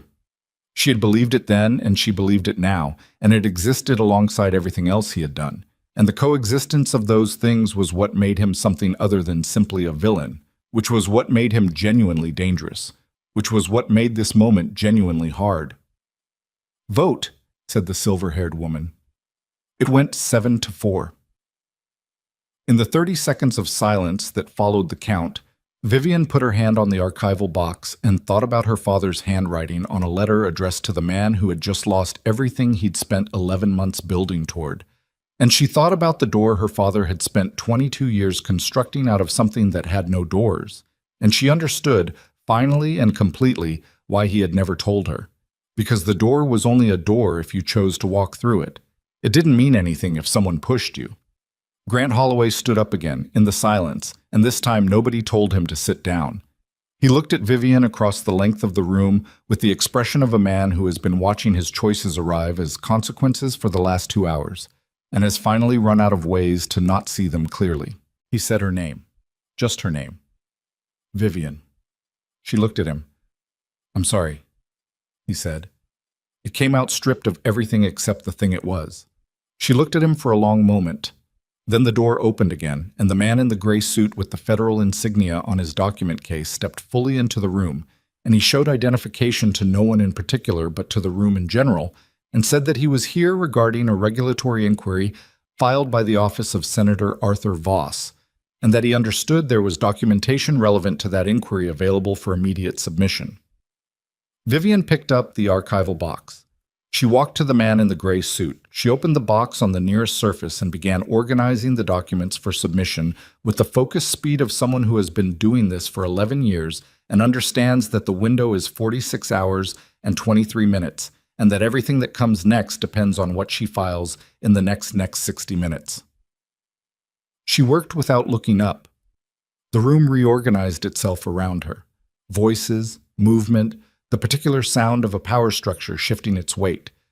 And she let it happen at the edge of her attention while her hands moved through her father's records with the certainty of someone who finally understood what they were holding. Lucian came to stand beside her. He didn't speak. He handed her pages when she reached for them and held documents flat when she needed both hands, and they worked in the specific synchrony of people who have been through something together that has no name yet, but that both of them recognize. 40 minutes later, she handed the federal officer a complete, organized, authenticated submission package. He signed the receipt. She took her copy. She stood in the paneled room with the receipt in her hand and the empty archival box on the table beside her, and the particular exhaustion of a person who has been running at full capacity for 36 hours and has just crossed the finish line of the thing that required it. Lucien looked at the receipt in her hand. "Is it enough?" he said. "It's everything," she said. "It'll take them 2 weeks to process it and another 2 to confirm, but yes, it's enough." He nodded once. She looked at the table where her father's records had been laid out, at the space they had occupied, now cleared, now filed, now moving through the mechanisms of the legal system that her father had spent 22 years learning to trust. She thought about the fountain pen her father had always carried. Dark green barrel, gold nib, the one he had used to sign every document she had ever watched him sign. She had looked for it after he died and never found it. She had assumed it was lost. She had carried that small, unresolved grief alongside the larger one for 6 years. She put on her coat. Lucien was watching her. "Ready," he said. Not a question. "Yes," she said. They walked out of the room together, and behind them the Moretti leadership session continued its restructuring without them, because that work belonged to those people, and this work, her father's work, her own, the thing that had been set in motion 23 years ago by a man who wanted a door, this work was done. For tonight. Tomorrow there would be more. There always was. But tonight, walking out of the building into the cool air with the receipt in her coat pocket, and Lucien beside her and the city doing its ordinary, indifferent, beautiful thing all around them, Vivian Cross thought about her father, and about doors, and about the particular kind of love that builds something for someone else to walk through without ever letting them know it was built for them. She thought, he knew. He always knew. The city at night looked exactly like it always had. That was the thing about cities. They didn't register what happened inside their buildings. The traffic moved, the lights changed. The people on the sidewalks outside the stone building in the financial district walked past without any awareness that something had just ended and something else had not yet found its shape. And Vivian stood on the pavement with the receipt in her coat pocket and the cool air on her face and felt the particular disorientation of a person emerging from an intense interior experience into a world that has continued without them. Lucien stood beside her, close enough that she was aware of him but not touching, which was the right instinct, and she noted that he had it. "The car," he said. "Give me a minute," she said. He gave her the minute. He stood beside her and looked at the street and said nothing, and she breathed the cool air and felt the weight of the receipt against her ribs through the coat fabric, and thought about her father. She had been thinking about her father for 36 hours in the urgent, practical way. His records, his documentation, his legal architecture, the authenticated paper trail of 22 years of careful work. She had been using him, using his work the way he had intended it to be used, which meant she had been honoring him in the most direct way possible. But there was a difference between using someone's work and grieving them, and she had not yet had the space to do the second thing. She felt it arriving now, not dramatically. The way cold arrives, not as an event, but as a condition you realize you're already in. She had not known her father, not completely, Not the part of him that had spent 22 years building something in the margins of his life, invisible to her, protected from her by a love that expressed itself as concealment. She had known the father who sat across from her at the kitchen table on Sunday mornings and corrected her legal briefs with a red pen and told her she was sloppy with her citations. She had known the father who attended every one of her law school moot court arguments and said nothing afterward except you were too loud in the third rebuttal, which she had bristled at and which had been correct. She had known the father who had been quiet about his work in ways she had read as privacy and was now reading as something more complex. She had not known this man. The man who had walked into a room full of dangerous decisions and stayed for 2 decades because he believed it was possible to build a door out of something that had no doors. She wanted to be angry at him for hiding it. She felt the shape of that anger, its outline, the place where it lived. And underneath it, or alongside it, or woven through it in a way she couldn't separate cleanly, she felt something else, something that was closer to recognition. The specific recognition of a child who has spent years becoming someone and then discovers, late, that the person they became was partly architected by a hand they couldn't see. She had become a corporate attorney. She had specialized in complex asset structures, in the legal scaffolding of multi-entity organizations, in finding the gaps between stated language and intended meaning.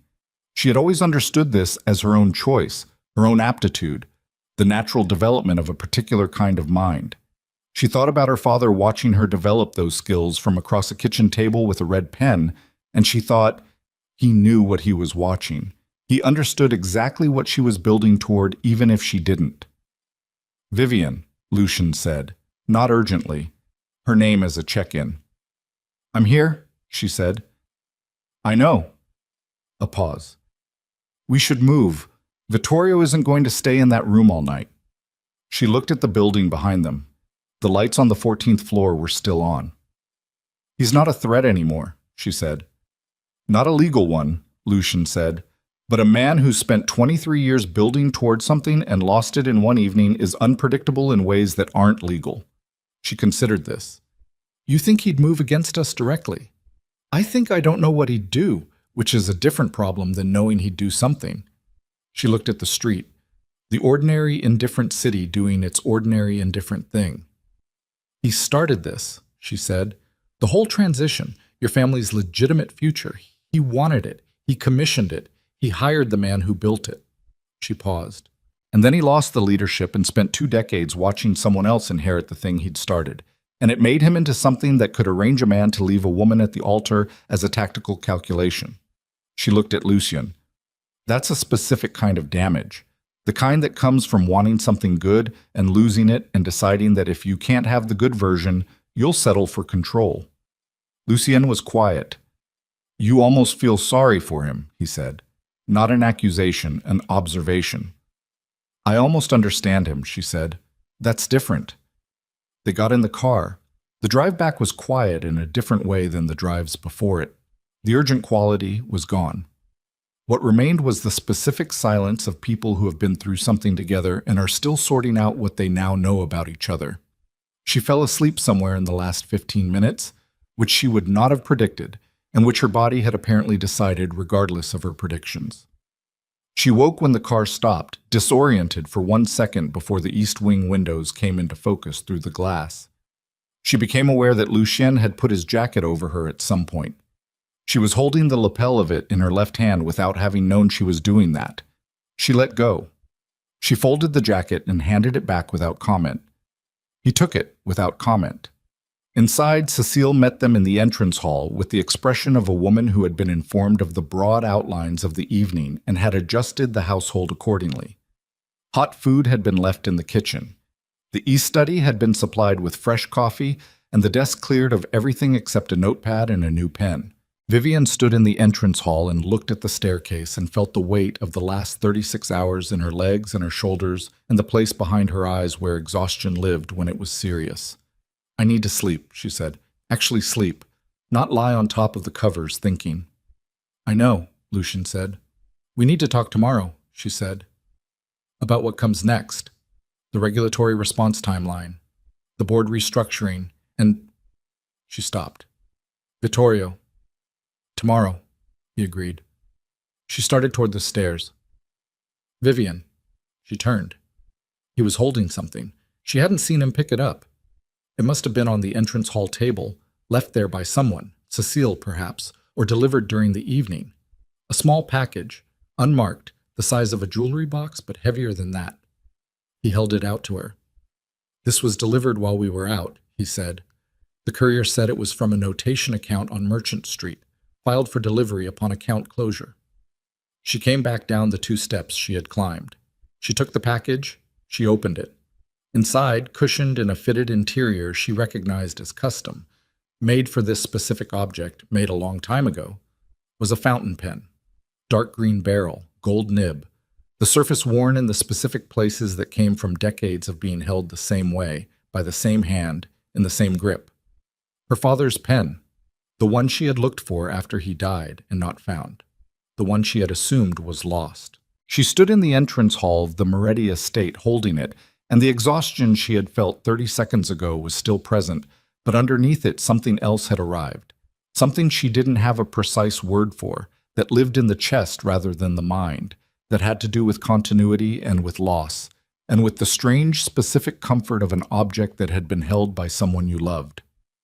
He had left it in the notation account, filed for delivery upon account closure, meaning upon the submission of his records, the completion of the work, the moment his door was finally used. He had arranged, with the same meticulous care he had arranged everything, for the pen to come home when the work was done. She closed her hand around it. "My father," she said. Her voice was steady. She was mildly surprised by this. "I know," Lucian said, quietly. She looked at the pen for a long moment. Then she went to bed. She slept for 9 hours, which was the longest she had slept in 4 years, and she woke to a different quality of light than the morning before, lower, warmer, coming through the east wing windows at an angle that meant it was later than she usually rose. She lay still for a moment in the unfamiliar room that was becoming, by degrees, less unfamiliar, and she thought about the pen on the bedside table in her father's handwriting in a letter addressed to a man who had lost his way between wanting something good and needing to control it. She got up, showered, put on clothes that were hers, that she had had Dara retrieve from her apartment 2 days ago, along with 3 specific case files she had needed, and her good winter coat. She went downstairs. Lucienne was in the kitchen, which surprised her. Not the study, not the entrance hall, the kitchen, at the counter, with coffee and what appeared to be a genuine attempt at breakfast that had produced acceptable toast and eggs that were slightly overcooked but recognizably intentional. She sat at the counter. He poured coffee and set it in front of her without asking how she took it, because he had been paying attention at some point and knew. She drank it. "Vittorio," she said. "He called this morning," Lucian said. 6:43. "What did he say?" Lucian was quiet for a moment. He put his own coffee down on the counter and looked at it. "He said he wanted to meet," Lucian said. "Just the 2 of us. Not about the organization, not about the transfer." He paused. "He said he wanted to tell me about the years before I was born." She looked at Lucian's face. The thing moving through it was not simple. "Are you going to go?" she said. "I don't know yet." "He's not a threat to the transfer anymore. The vote is recorded. The regulatory response is filed. Legally, there's nothing he can do." She turned her coffee cup in her hands. "What he can do is tell you things you don't know, about your family, about his, about 23 years of a history that produced the life you inherited." "That's what I'm thinking about," Lucian said. "The information is real regardless of who's telling it," she said, "and you deserve to have it." He looked at her. "You think I should go?" "I think the man who started the work your father completed and that I just filed documentation to protect was your uncle," she said, "and I think that doesn't make what he did to either of us acceptable. But it makes him something more complicated than a villain, and complicated things require more information before you decide what to do with them." She paused. "That's what my father thought. He worked with complicated things for 22 years instead of walking away from them." Lucienne was quiet. Outside the kitchen window, the grounds were wet again from overnight rain, and the light was doing something quiet and gray and November-ish that made the trees look very still. "Grant called too," Lucian said. She had been waiting for this. Not consciously, but in the way you wait for something you know is coming, with the part of you that has already processed it and is prepared. "What did he want?" she said. "To speak with you. He called my phone because you haven't answered his." A pause. "He said he wanted to explain." She thought about Grant. She thought about 3 years, and the rooftop, and the ring, and the white roses, and whatever you want, Viv. She thought about the bank transfers in Dara's folder. 6 payments over 8 months, each one a decision Grant had made and continued making, a choice renewed rather than a mistake sustained. "There's nothing he can explain that changes what he did," she said. "The Voss connection ends his political ambitions regardless of what I say or don't say. That's consequence enough." She set down her coffee cup. "I don't need the explanation. I understand what happened well enough." "Okay," Lucian said. "I'm not angry at him," she said. "That's not—" She stopped, recalibrated. "I was. The night of the wedding, in this house, sitting on the bed in the dress because I couldn't reach the zipper. I was angry in a way that was almost clean, almost useful, because at least it was uncomplicated." She looked at the window. "Now, it's just, he was someone I loved, and he made a series of choices that told me who he actually was. That's not a mystery. That's information." Lucian said nothing. He was listening in the way that was different from waiting to speak. She had noticed this about him, that he had a genuine capacity for it. "The dress," he said finally. "The zipper. You should have asked someone." "I don't ask for help with things I can manage myself," she said. "Even when you can't quite reach. I got it eventually." He almost smiled. It arrived this time, briefly, in the corner of his mouth. "I know, I could see the results in the morning." She looked at him. "How?" The closure was slightly misaligned. Cecile mentioned it. She stared at him for a moment, and then, involuntarily, the thing that came out of her was not quite a laugh, but was in the same territory, a short exhaled sound of genuine amusement that surprised her by arriving. It surprised him too. She saw it in his face. "She notices everything," Vivian said. "That's why she runs the household," Lucy Etienne said. The amusement faded gradually into something quieter. She drank her coffee. He ate toast. The kitchen was an ordinary room doing ordinary morning things, and it was strange, she thought, how ordinary could feel like something earned after you'd been through enough to need it. 3 weeks passed. The regulatory inquiry was formally closed on a Thursday afternoon, 11 days after Vivian filed the documentation. The confirmation came by official letter addressed to Vivian Cross Moretti, which was the name she had given on the submission, because it was her legal name, and because the documents required a legal name, and because she had not yet decided what she thought about it, but it was accurate. She read the letter twice, set it on the desk, put her father's pen beside it, looked at both of them for a moment. Then she called the senior partner at her firm, Richard Alcott, who had been in the 4th pew on the left, and told him she was resigning effective the end of the month. Alcott was silent for 4 seconds, which was longer than he was usually silent, and then he said he was sorry to lose her, and that he hoped the personal situation was resolving itself, and she said it was. And she thanked him for 11 years. She hung up. She sat at the desk in the East Wing and looked at the grounds through the window. Still and quiet and November bare, the trees stripped to their structure, honest and clear in the way of things that have given up what they don't need. She had already drawn up the framework for an independent practice.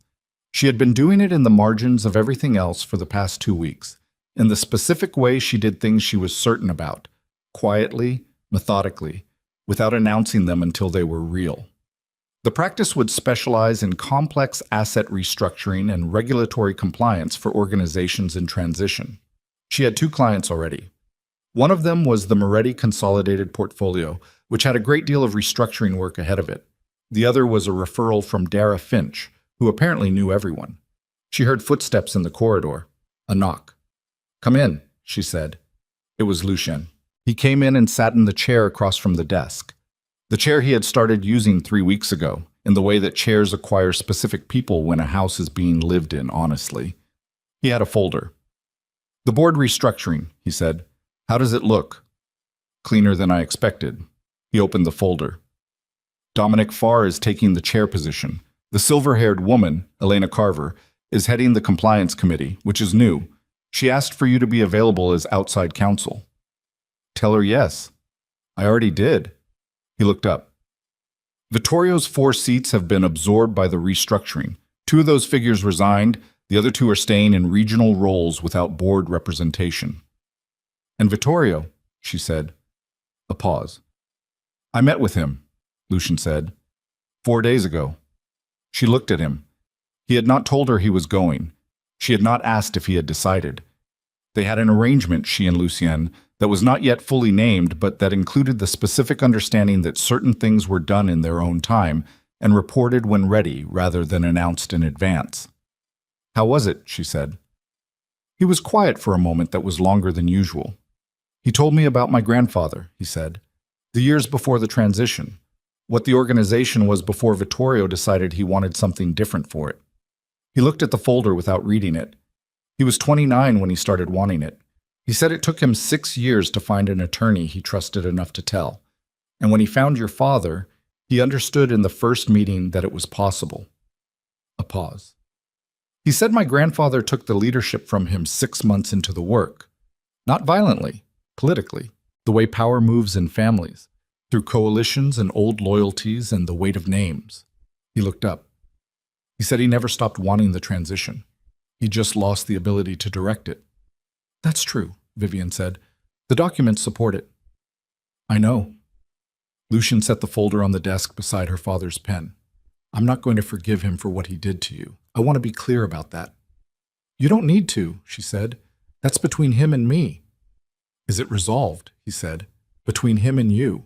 She thought about the question honestly. Not yet, she said, but I understand it. Understanding comes first. She looked at the pen. My father understood things for 22 years before he resolved them. I can take a little time. Lucien nodded. Outside the window, the sky had gone from gray to the particular pale gold of a November afternoon that is running out of light. She watched it for a moment, the color changing in the way it did, subtle and then suddenly complete. The marriage, Lucian said. She looked at him. The 1-year term, he said, in the private agreement. I remember the private agreement, she said. I drafted it. The board restructuring is complete. The regulatory matter is closed. The transfer is recorded. He said this evenly, as though reading a checklist, but his eyes were doing something different from the rest of his face. Legally, the purpose of the arrangement has been fulfilled. The year isn't up, she said. No.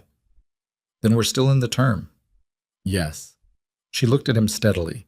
He looked back at her with the gray eyes that shifted in the light, and the face that had picked up something harder than handsomeness somewhere along the way, and the particular stillness of a man who is saying something more than the words he is using and trusting the other person to hear it.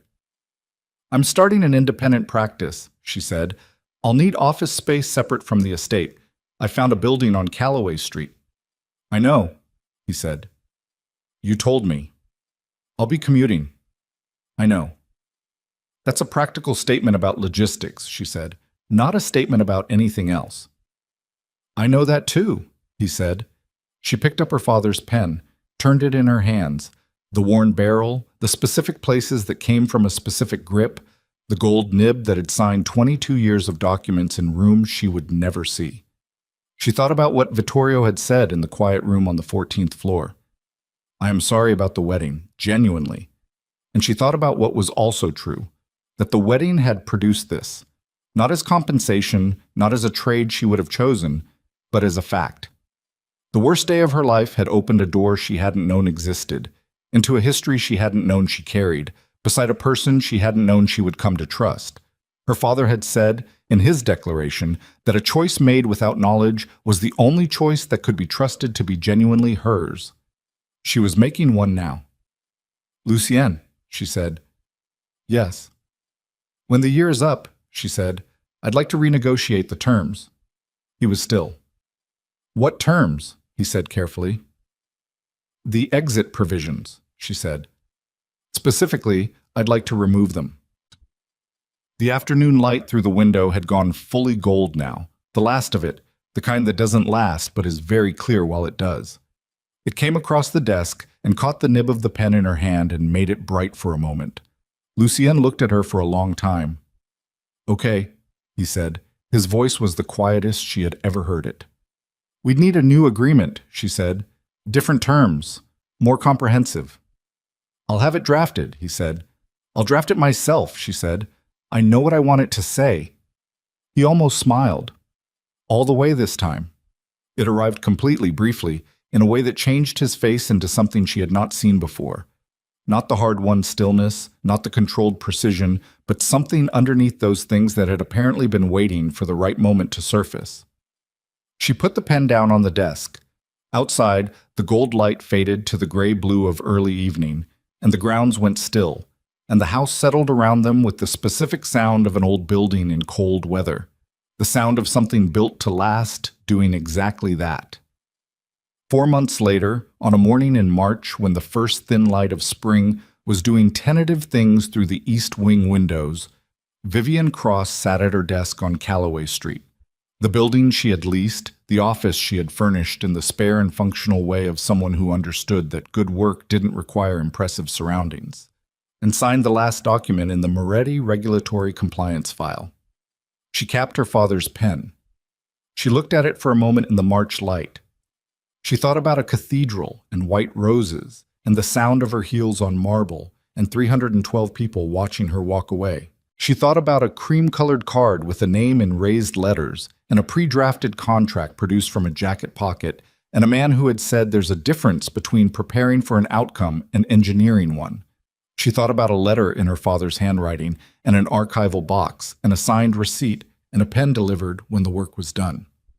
She thought about Vittorio Moretti, who she had met for the second time 6 weeks ago in a coffee shop on neutral ground, and with whom she had sat for 90 minutes in a conversation that had not resolved anything easily and had not tried to. He had looked older than the 14th floor. He had ordered coffee and let it go cold the same way Lucien did, which was the kind of detail that meant something about families even when you didn't want it to. She had not forgiven him. She had told him so directly. She had also told him that she understood what he had built and what it had cost him to lose it, and that her father had believed in the work even after Vittorio was no longer directing it, which she thought he deserved to know.